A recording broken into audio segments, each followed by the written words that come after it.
जय हिंद दोस्तों, यूपीएससी केंद्र में आप सभी का स्वागत है। आज 11 फरवरी 2021 है, तो चलिए आज का करंट अफेयर देख लेते हैं। लास्ट तक वीडियो को देखिएगा क्योंकि इंपॉर्टेंट फैक्ट्स भी मैं बताने वाला हूं इसमें, तो आप वीडियो को पूरा अंत तक देखा कीजिए। पहला जो आर्टिकल है यह द हिंदू में पब्लिश हुआ है।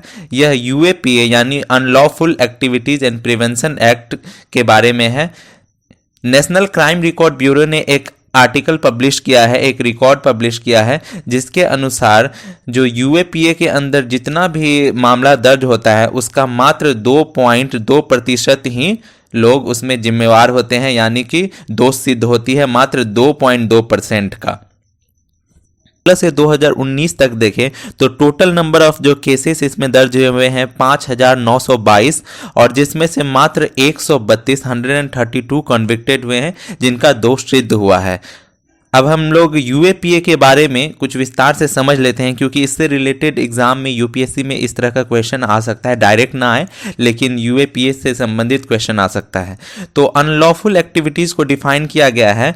Unlawful activities refers to any action taken by an individual और association intended to disrupt the territorial integrity and sovereignty of India. यह ऐसा कार्य है, अगर कोई व्यक्ति या कोई एसोसिएशन करता है भारत के अखंडता और उसकी संप्रभुता को ठेस पहुंचाने के लिए, तो उसे अनलॉफुल एक्टिविटी माना जाएगा इसके तहत। और इसमें जो मैक्सिमम पेनाल्टी है वह डेथ पेनाल्टी या फिर लाइफ इम्प्रिजनमेंट भी मिल सकता है।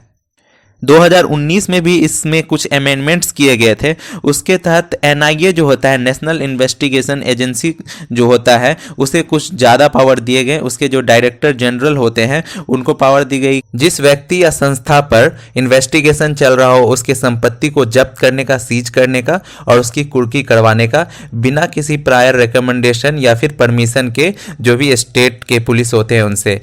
परंतु 2019 के पहले उन्हें स्टेट के जो डायरेक्टर ऑफ पुलिस जनरल होते थे उनसे पहले पूछना होता था, उनसे परमिशन लेना होता था, लेकिन अब ऐसा नहीं है। जो इंस्पेक्टर या इससे एबव रैंक के जो भी ऑफिसर होंगे वो इन्वेस्टिगेशन कर सकते हैं, उन्हें जांच का अधिकार है और वह यह बिना पूछे, बिना किसी प्रायर रिकमेंडेशन या फिर परमिशन के ऐसा कर सकते हैं। पहले उन्हें स्टेट के या फिर जिस स्टेट में करने जा रहे हैं वहां के पुलिस से उन्हें यह परमिशन लेना होता था, लेकिन अब ऐसा कुछ भी नहीं है।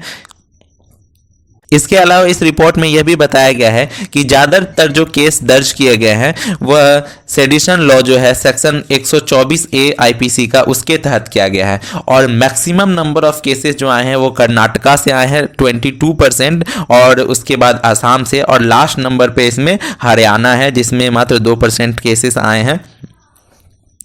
सेडिशन लॉ जो था यह 1870 में ब्रिटिश वाले लाए थे और यह जो पॉलिटिकल लीडर्स जो होते थे यहाँ पे, जो भी स्वतंत्रता संग्राम में भाग ले रहे थे, उनके खिलाफ ये लोग यूज करते थे इस सेडिशन लॉ का, यानी राजद्रोह के मामले का। सबसे पहले इस लॉ के तहत भारत में तिलक जी को, बाल गंगाधर तिलक को अरेस्ट किया गया था, उन पे मुकदमा चलाया गया था, 6 साल की सजा दी गई थी उन्हें। और गांधी जी को भी इस मामले में अरेस्ट किया गया था इस लॉ के तहत, जिसमें यंग इंडिया उनका जो अखबार था उसमें कुछ लेख उन्होंने लिखा था, इसके तहत उनको सेडिशन लॉ लगाया गया था। तो यह इंपॉर्टेंट फैक्ट्स आप याद रखेंगे। सबसे पहले ये कि यूएपीए है किससे संबंधित है, स्टेट पीसीएस में इस तरह का भी क्वेश्चन आ सकता है। तो उपाय करना है किसका, तो टेररिस्ट का उपाय करना है। इस तरह से आप कुछ नेमोनिक्स बना के याद कर सकते हैं। और ये तो बहुत ही इंपॉर्टेंट है कि सेडिशन लॉ में, राजद्रोह में, भारत में सबसे पहले किस स्वतंत्रता संग्राम सेनानी को इसमें कॉन्विक्ट किया गया था, तो यह तिलक आपको याद रखना है, बाल गंगाधर तिलक।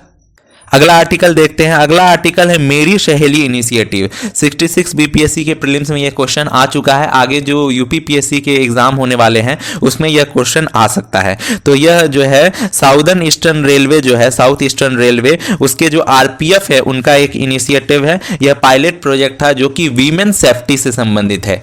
महिला पैसेंजर जो होती है, वीमेन पैसेंजर, उनके सिक्योरिटी से संबंधित है और इसे यह पायलट प्रोजेक्ट काफी सक्सेसफुल रहा। तो इनसे 17 अक्टूबर 2020 से जितने भी बाकी के जोन्स हैं रेलवे के, उन सब में इसे लागू कर दिया गया है।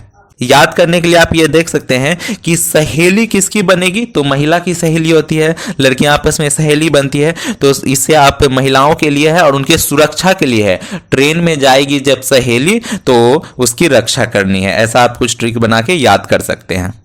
नेक्स्ट आर्टिकल है वर्ल्ड सस्टेनेबल डेवलपमेंट समिट जो हुआ है, यह हुआ है 10 फरवरी को दिल्ली में, न्यू दिल्ली में ये हुआ है। ये आप याद रखेंगे कि वर्ल्ड सस्टेनेबल डेवलपमेंट समिट जो है यह न्यू दिल्ली में हुआ है, काफी इंपॉर्टेंट हो जाता है। और इसका थीम याद कर लीजिए आप लोग, इसका थीम था redefining our common future safe and secure environment for all. एक बार और दोहरा लीजिए मेरे साथ, थीम क्या है? Redefining our common future safe and secure environment for all.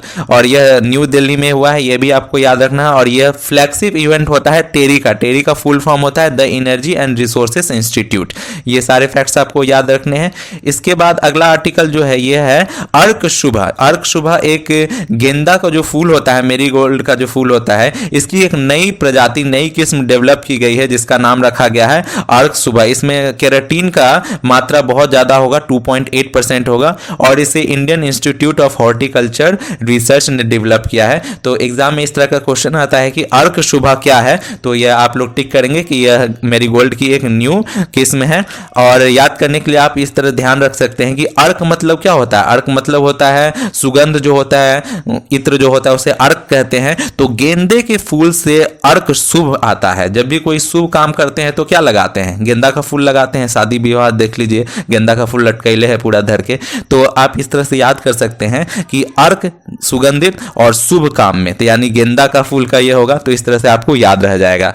और अगला आर्टिकल है कि वर्ल्ड का पहला एनर्जी आइलैंड डेवलप करने जा रहा है डेनमार्क। डेनमार्क क्या करेगा? एनर्जी आइलैंड डेवलप करने जा रहा है। याद कर लीजिए आप लोग कि डेनमार्क जो है वह एनर्जी आइलैंड डेवलप कर रहा है।